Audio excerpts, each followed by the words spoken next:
Sorry. We have short memories, so. That's right. Michael Cohen, is the city planning to do anything to restructure the terms of its entitlement process, plan review, or permitting process to improve efficiency and promote much-needed housing growth? You could probably answer that in one word. Yeah. Well, actually I can't.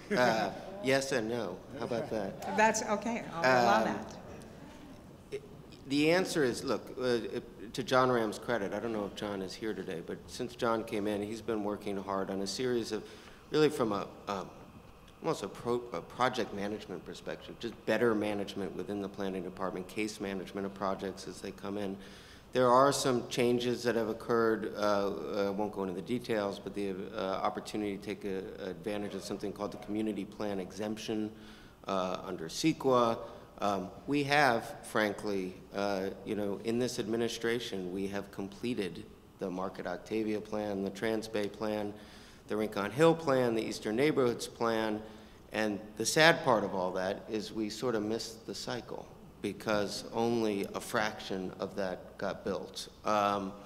So there are things we're working on improving, some major improvements to the CEQA process vis-a-vis transportation studies. Again, won't go to details, but it's a moving from the level of service standard to auto trip generation standard, which will greatly simplify that process. But it feels to me like every time we take 2 steps forward, we take 2 steps back. So the voters of San Francisco passed, we have a new Historic Preservation Commission, and don't get me wrong, I'm a big believer in historic preservation, but if you're trying to streamline the process, if you're trying to create certainty and efficiency, having a duplicative body that sort of overlaps with the Planning Commission and it's not exactly sure how and in what regard doesn't really help that process very much. And there will be an interesting debate coming forward very soon on the legislation implementing that, sort of the relationship between the Historic Preservation Commission and the Planning Commission, and it's example of, 2 steps forward, 2 steps back. All right, my friends, each of you will now have 1 minute to give us your most astute observation, most prescient prediction, or anything else you want to share with the group before we bring this to a close. We can start with John Haveman. Okay. From a macroeconomic perspective, things are bad. The first quarter of 2009 is likely to be as bad as the last quarter of 2008. Things will head upward from there in the sense that the decline will be decelerating, not reversing, as I mentioned, until sometime in 2010. I think that what is happening in Washington right now is very good, but don't overestimate the ability of all the stimulus activity to pull us out of this. It will merely make the bottom less deep than it otherwise might be. So the stimulus activity deserves a lot of support, I think, even though it's very frightening how much money is being spent. More locally, San Francisco, as I mentioned, I think is very well poised to survive and thrive at the end of this. I think there's a lot of positive revolution going on in economic production that San Francisco will benefit from. So tomorrow may not be very close, but it will be a better day than today. All right. Michael. I would say that we have to be sort of careful about asking for help, because oftentimes asking for help causes things to stall. And if we do ask for help, we've got to get the help quickly. And sort of 2 examples of that would be, one, Steve made reference to the fact that the Financial Accounting Standards Board accounting guidance is coming out that's sort of softening the valuation issue for companies in terms of valuing assets. What that could end up resulting in is a lot of banks having the ability to not write down assets quite as much as they might otherwise have thought they had to write them down to, and as a consequence, they won't dispose of the assets, and as a consequence, they won't be able to get back to lending. So on the one hand, it's thought to be a help, on the other hand, it might actually forestall the the time until which banks dispose of these assets and then end up getting capital to be able to lend. The other is in the Lungs Link tax credit area, where now there's this exchange program, which is wonderful because now developers don't have to look at selling their credits at 70 or 60 cents. They can go to the state and maybe get 85 cents. So you look at that and you think, great, more capital, that's a good thing. The problem right now is it's stalled.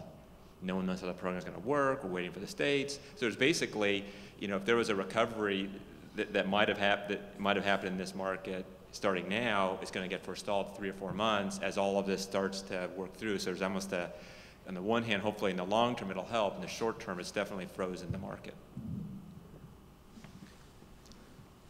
I've got a micro and a macro approach here. Here's the micro. There's going to be some great restaurants right over there in the Metreon. When that gets refigured, it's going to be a great center. That's the micro. The macro is I'm betting that runaway inflation does not happen.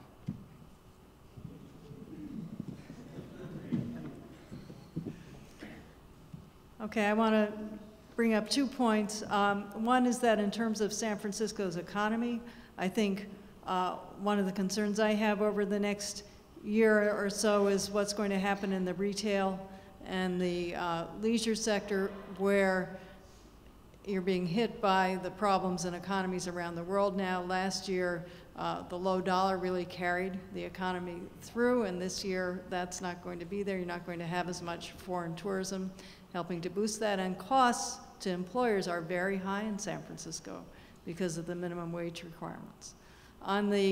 To get back to the affordable housing side, I just want to bring up one thing that really didn't come up in this discussion, which is the role of the nonprofits.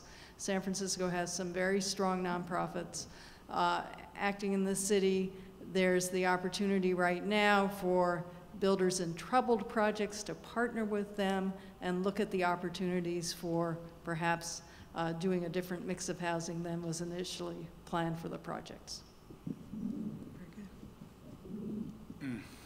I have 2 or 3 just quips. One, as we all said, I think if you're going to be in a horrible market, San Francisco is the best place you can be, and I think that will continue to be true for the long run.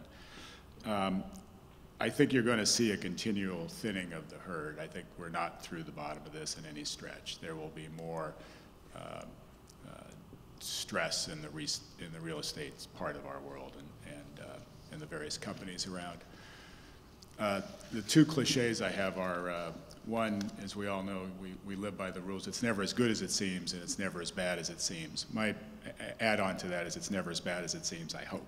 So it's going to get better. It's just going to be not as quick as we think. And then I finally found out that there are 2 things you don't do.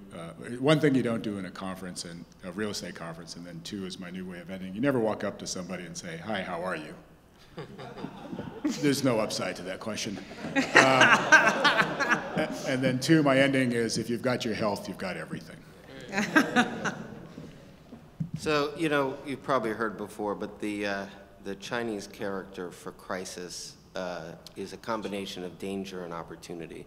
We've heard a lot about the danger. I do believe there is an opportunity here for real structural change in the way San Francisco thinks about the business community writ large and the development process in particular.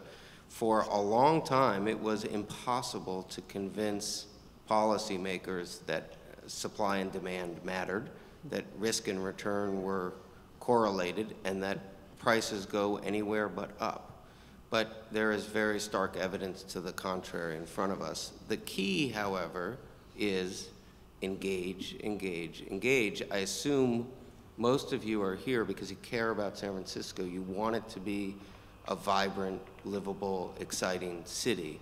And if you really care about San Francisco, you can't rely on someone else to have your point heard. You've got to do it yourself. Thank you. To the panel, thank you all very much.